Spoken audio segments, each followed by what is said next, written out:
கூட இயலாது.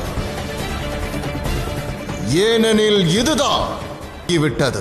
ஒரே ஒரு துளி மட்டும் தவறி விழுந்தது.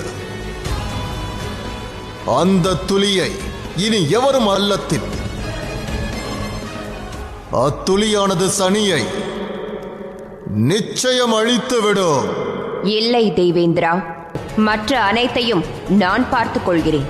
நான் தாங்கள் கூறுவதை ஏன் கேட்க வேண்டும்? ஏனெனில் நான் தங்களின் ரகசியத்தை நிறைவேறும். சனி, அனுமான் மற்றும் கணேசன் மூவரும் பிரச்சனையில் சிக்கிக்கொண்டு நாம் அவர்களுக்கு உதவியாக வேண்டும் மகாதேவா.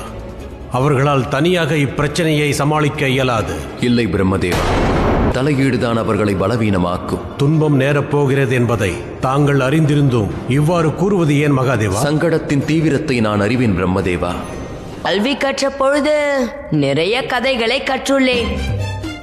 அதனால் என்ன சங்கடம் தோன்றப் போகிறது என்பதை நான் அறிவேன். ஆனால் அசுரன் எவரும் இருக்க இயலாது.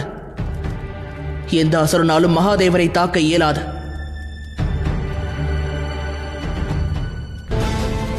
பார்த்தாயா, நான் தான் முன்னரே கூறினேனே.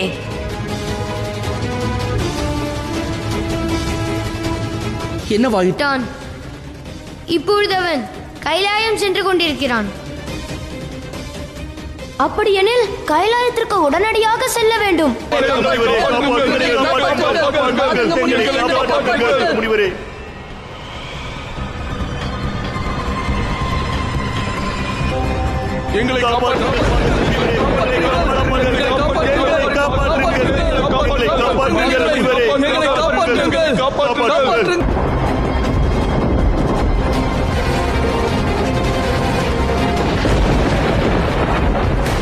எலியா?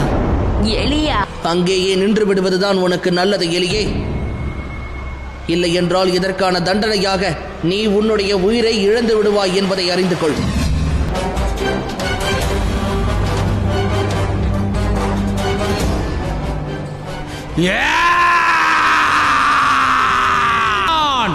மூசகாசுரன் நான் வந்துவிட்டேன் மகந்த முனிவரே. உனக்கு கண்கள் தெரியவில்லையா? உன்னை தடுப்பதற்காகத்தான் நாங்கள் இங்கு இருக்கின்றோம்.